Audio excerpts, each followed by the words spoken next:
పరిపరి దండాలయ్యో రామ పాదన కుసుమాలయ్యో మరి మరి పుట్టాలయ్యో రామ మమ్ముల నేలాలయ్యో.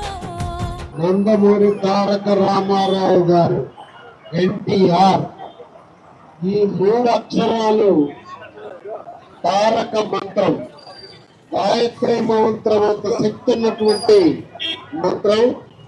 అన్న ఎన్టీఆర్ ఒక ప్రవచనం, ఒక పేదవాడి గొంతు, ఒక రైతు నేస్తం, యువకులకి ప్రోత్సాహం, అలానే బడుగు బలహీన వర్గాల యొక్క అభ్యున్నతి కోసం నిరంతరం పనిచేసినటువంటి మహానుభావుడు ఎన్టీ రామారావు గారు. అంతేకాదు, ముఖ్యంగా తెలంగాణలో నిజమైన స్వతంత్రం తీసుకొచ్చినటువంటి మహానుభావుడు. 1947 ఆగస్టు 15న మనకి స్వతంత్రం వస్తే భారతదేశానికి, ముఖ్యంగా తెలంగాణ ప్రాంతంలో పటేల్ పట్వారీ వ్యవస్థ యొక్క దాష్టికాలకి ఇబ్బందులు పడుతున్నటువంటి తెలంగాణ ప్రజానీకాన్ని ఒక్క కలంపోటుతో పటేల్ పట్వారీ వ్యవస్థను రద్దు చేసి స్వతంత్రం అయిన తర్వాత 35 ఏళ్ళు తర్వాత అన్నగారు రద్దు చేశారు. అప్పుడే నిజమైన స్వతంత్రం వచ్చింది తెలంగాణ ప్రజానీకానికి. అందువలన ఈరోజు అన్నగారు చేసినటువంటి ఎన్నో మహోన్నతమైనటువంటి కార్యక్రమాలు, ముఖ్యంగా సమాజం యొక్క శ్రేయస్సు కోసం స్వతంత్ర పోరాటం చేసినటువంటి మహానుభావుల అందరి యొక్క విగ్రహాలని భావితరాలు గుర్తుంచుకునే విధంగా ట్యాంక్ బండ్ మీద పెట్టడం జరిగింది. అన్నగారు ఆడపిల్లలకి భద్రత కోసం ఆ ఇంటిని కొడుకు పేరుతో రిజిస్ట్రేషన్ చేయాల, కోడల పేరుతో రిజిస్ట్రేషన్ చేశాడు. అది అన్నగారు యొక్క ముందు చూపు, అంకిత భావం, చెప్పిన మాట అమలు చేశాక మనకి చెప్పేవాడు. ఇవాళ రేపు నాయకులంతా మాటలు మనకి చెప్తారు, వాళ్ళు ఆచరణ చేయరు. కానీ ఎన్టీ రామారావు గారు ఆయన అనుసరించిన మార్గాన్నే ప్రజలకు చెప్పాడు. అందుకే ఆయన మహానుభావుడైనాడు. మనందరి గుండెల్లో ఇప్పటికీ నిలబడి ఉన్నాడు. సూర్యచంద్రులు ఉన్నంత వరకు తెలుగు జాతి నేతగా అందరి గుండెల్లో చిరస్థాయిగా నిలిచే వ్యక్తి ఎన్టీ రామారావు గారు.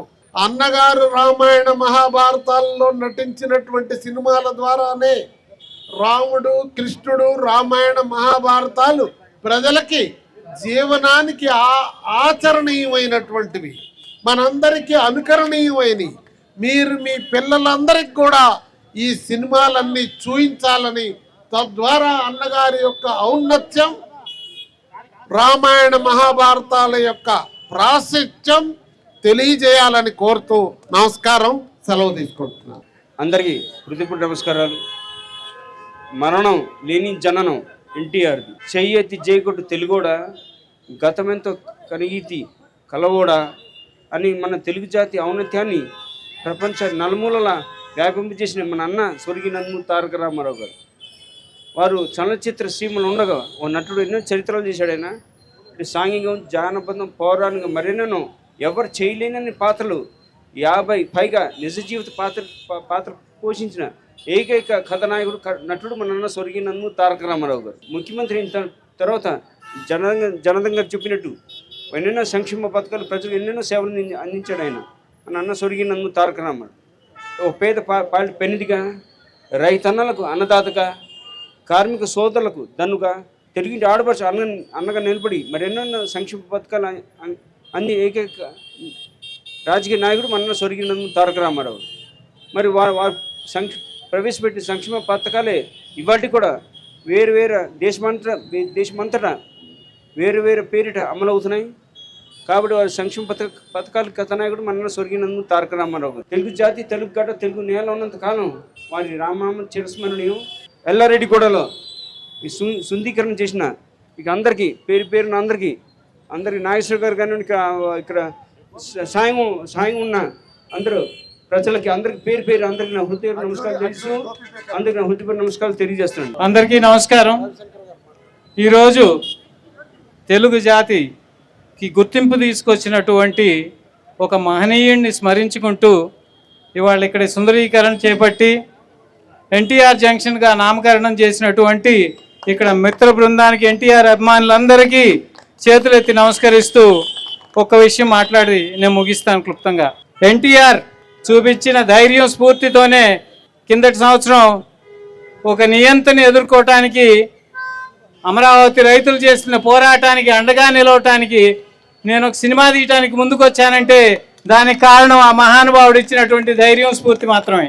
ఈరోజు ఈ సెంటర్ని ఎన్టీఆర్ జంక్షన్గా నామకరణం చేయటానికి కృషి చేసినటువంటి ఇక్కడ ఉన్నటువంటి నాయకులందరికీ చేతులెత్తి నమస్కారం. ఈ ఎన్టీఆర్ జంక్షన్గా మీరు చేసిన నామకరణం చరిత్ర ఉన్నంత కాలం నిలిచిపోతుంది. ఇలాంటి చరిత్రాత్మకమైన పనులు చేయటం ద్వారానే అన్నగారిని మనం కలకాలం ప్రజా జీవనంలో గుర్తుంచుకోగలుగుతాం. అందుకు మరొకసారి వారిని అభినందిస్తూ నమస్కారం.